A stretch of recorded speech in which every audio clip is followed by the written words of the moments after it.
मायके में पड़ी रहने वाली ननद।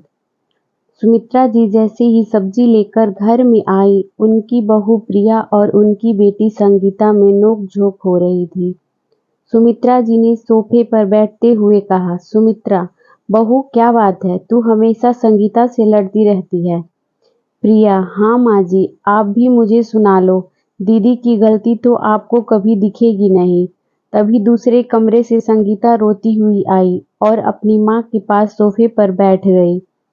संगीता, माँ, अगर मेरे ससुराल में झगड़ा नहीं हुआ होता तो मैं कभी यहाँ मुंह दिखाने नहीं आती। पापा के जाने के बाद ही मुझे समझ जाना चाहिए था कि मायके में मेरी भाभी का राज हो गया है। सुमित्रा जी, लेकिन बात क्या हुई, कोई बताएगा मुझे? प्रिया, माँ जी, आप दीदी से पूछो, मैंने इनको सिर्फ इतना कहा था कि नहाने के बाद कपड़े धोकर डाल दिया करो, सारे ऐसे ही पड़े रहते हैं। संगीता, हाँ मम्मी, भाभी आपके भैया के, अपने और चिंटू के कपड़े धो देती है, लेकिन जब मेरे कपड़े धोने की बारी आती है तो कहती है खुद धो लो।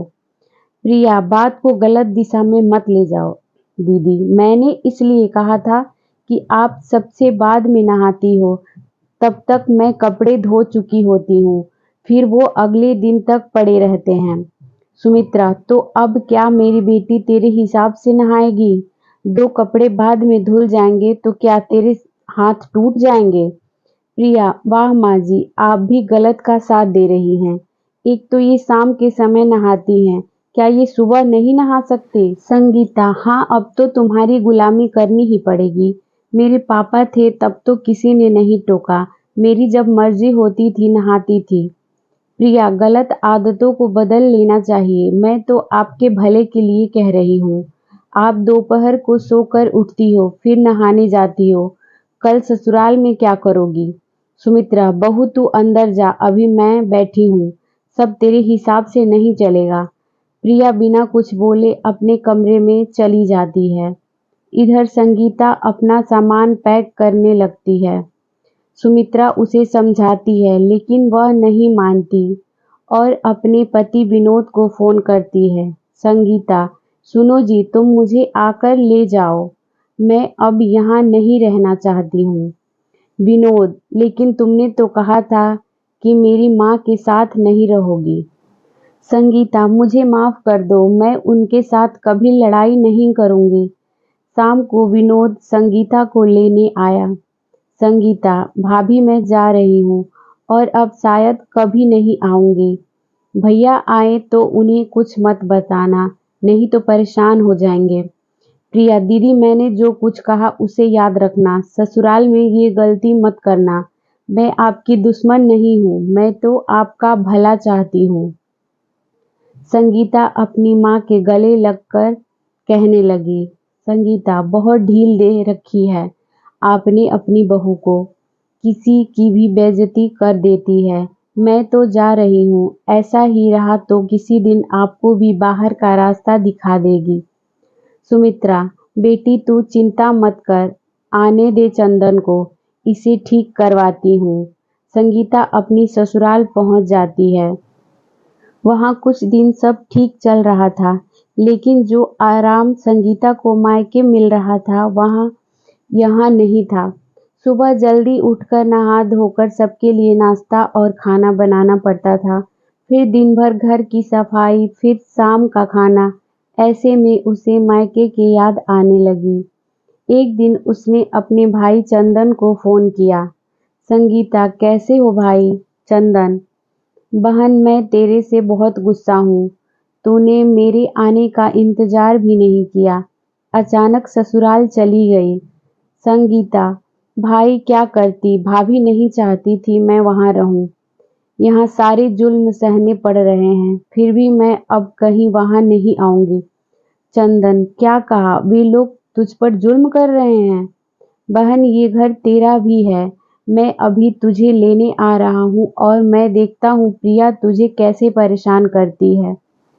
शाम को चंदन संगीता को लेने पहुंचा। विनोद, आइए साले साहब, आज अचानक कैसे आना हुआ?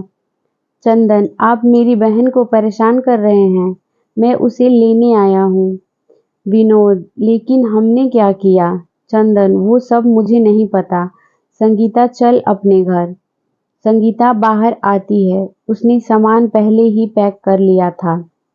विनोद संगीता से पूछता रहा, लेकिन वह बिना कुछ बोले चंदन के साथ घर के लिए रवाना हो गई। घर पहुंचकर चंदन ने प्रिया को बुलाया। चंदन, प्रिया, संगीता अब यहीं रहेगी। इसके ससुराल वाले इसे परेशान कर रहे थे। अगर तुम्हें यह पसंद नहीं तो तुम अपने घर जा सकती हो। प्रिया रोते हुए अपने कमरे में चली जाती है। सुबह प्रिया अपना सामान पैक करके अपने घर चल देती है। चंदन, ये तुम्हारा आखिरी फैसला है। मैं तुम्हें लेने नहीं आऊंगा। प्रिया, जिस घर में सही गलत में फर्क न समझा जाए, वहां रहने का क्या फायदा? संगीता, भैया आप मेरी वजह से भाभी को मत निकालिए। मैं इनके साथ रह लूंगी। तभी पीछे से विनोद की आवाज आती है। विनोद, हाँ हाँ, भाभी को रोक लो, वरना तुम्हें काम करना पड़ेगा। चंदन, अरे आप यहाँ कैसे? विनोद, भाई तुम्हारी बहन यहाँ इसलिए रहना चाहती है क्योंकि इसे काम नहीं करना पड़ता। अगर तुम्हारी पत्नी चली गई तो इसे यहाँ भी काम करना पड़ेगा। चंदन, संगीता, क्या ये सच है? संगीता, भैया मुझसे गलती हो गई। यहाँ सारा काम भाभी करती है और ससुराल में सारा काम मुझे करना पड़ता है। इसलिए मैंने झूठ बोला था कि ये मुझे परेशान करते हैं। मैं यहाँ मजे से रहना चाहती थी। सुमित्रा, बेटी, ये तूने अच्छा नहीं किया। जा यहाँ से, आज के बाद कभी यहाँ मत आना। चंदन, बहन यह अच्छी बात नहीं है। विनोद जी, मुझे माफ कर दीजिए। संगीता, भाभी और भैया मुझे माफ कर दो। विनोद, चलो अभी भी कुछ नहीं बिगड़ा, अपने घर चलो। संगीता अपने ससुराल वापस चली जाती है।